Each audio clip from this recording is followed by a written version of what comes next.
Hello and welcome to Legacy Jewelry's video log on emeralds. This video will go over the history and lore of emeralds, how to properly value them, maintain the treatment and care of emeralds, how and where you find them, and metaphysical properties. Emerald represents the May birthstone for Cancers and is celebrated for the 20th and 35th wedding anniversaries. It is in the beryl family, so it's related to aquamarine and morganite.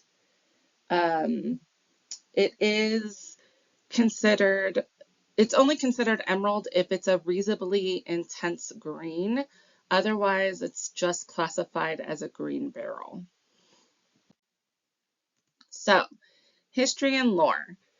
Egyptians believed that the emerald's lush green color symbolized fertility and life. Romans dedicated this gem to Venus, their goddess of love. Other cultures associated it with faith, harmony, and peace. It comes from the Greek, I'm going to totally butcher this word, smaragdos, which was once used for most green gems. According to one old legend, you can see the future if you hold an emerald under your tongue.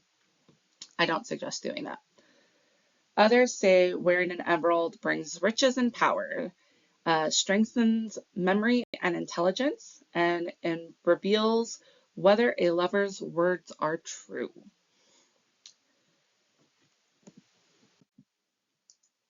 Valuing emeralds. The finest quality emerald is among the world's rarest and costliest gems. So it's one of the big four. So diamonds, rubies, emeralds, and sapphires. And so we're going to basically correlate most gemstones back to our 4Cs. So when looking for color, you're going to find emeralds light to dark green, often with a slight bluish tint. The most expensive is the blue-green, that's deep, vibrant color. So the deeper, richer color is going to seek the higher value. With clarity, emeralds are often visibly included. Unless the clarity characteristics are unsightly or threatening to the structure of the stone, they're usually considered acceptable. Commercial quality can be translucent or opaque. So even though it is translucent, it doesn't necessarily mean that it's not a still commercial quality stone. Cut, as we have discussed previously, can be a number of different cuts. You're going to see a lot of emeralds in the actual emerald cuts style as a classic choice. It genuinely saves the maximum weight from the crystal and shows the color at its best. But you will see it faceted in other shapes and styles, or even in like a cabochon cut. And then carat weight, it's typically available in all jewelry sizes. Some of the larger ones you're going to see upwards of 15 to 20 carats. However, fine quality emeralds over 10 carats are extremely rare and very expensive. So treatment of emeralds.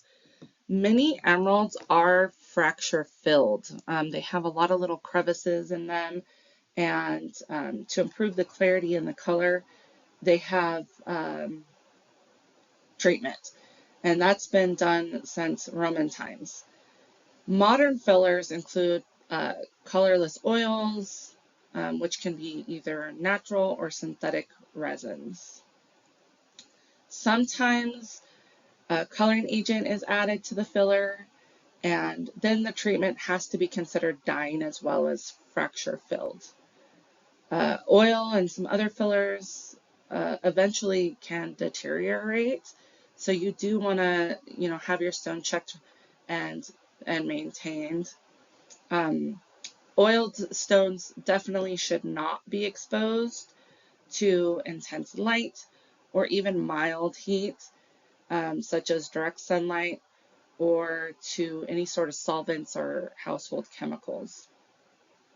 If you do find yourself lucky enough to have a certified emerald that is an emerald that is certified as untreated by a respectable lab, then you have got yourself a treasure, because they typically command a pretty high premium price.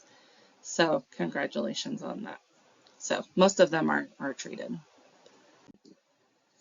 When properly caring for your stones, emeralds need gentle care and wear.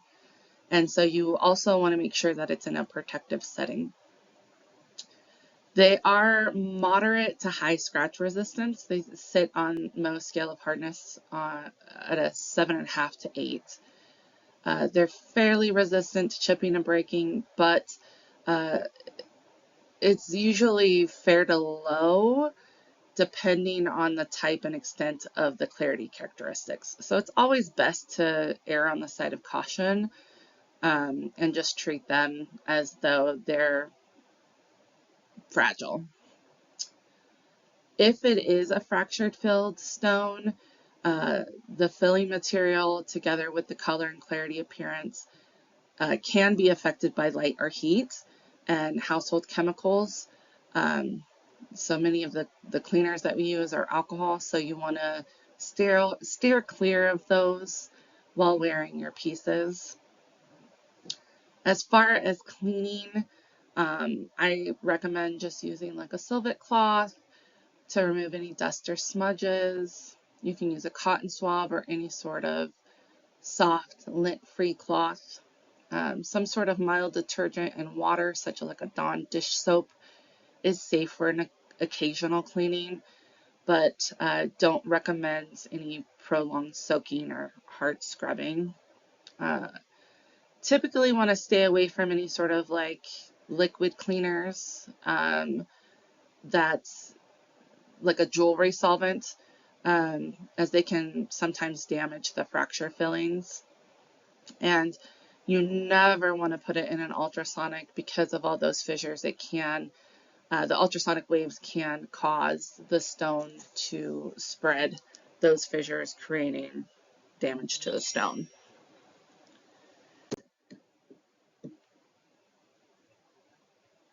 Gemology and geology.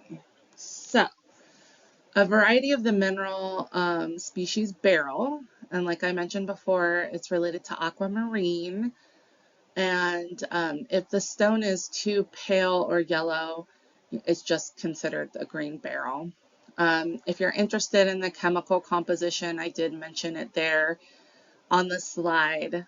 Colors usually caused by traces of chromium, but sometimes by I can't ever say this word, vanadidium, or both elements together. But the chromium also colors rubies, so it's kind of like a fine line. But that's kind of the basis of that. The more interesting facts, I think, come from how they're formed, which is in hydrothermal veins. And that's when super hot mixtures of water and chemical ingredients circulate through cracks in the rocks. And then it solidifies in the seams from like maybe a couple inches to several feet. And the chemistry and the environments create the gems in those little cramped conditions, and they kind of will determine the clarity and size of the stones. So that's kind of cool. As far as where you can find emeralds, Colombia is the principal source of fine emeralds, and some deposits have been producing there for more than 1,000 years. Brazil and Zambia are also important. Some other sources include Afghanistan, Madagascar, Pakistan, Russia, Tanzania, Zimbabwe. Um, Here in the United States, we do have North Carolina does have a minor source as well. In metaphysics, emeralds are said to have many positive properties, including balancing.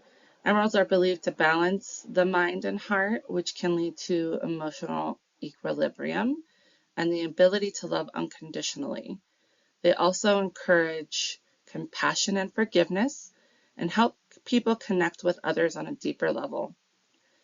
Intuition, emeralds are said to enhance intuition and psychic abilities, which help people gain insights to their spiritual journey and mysteries of the universe.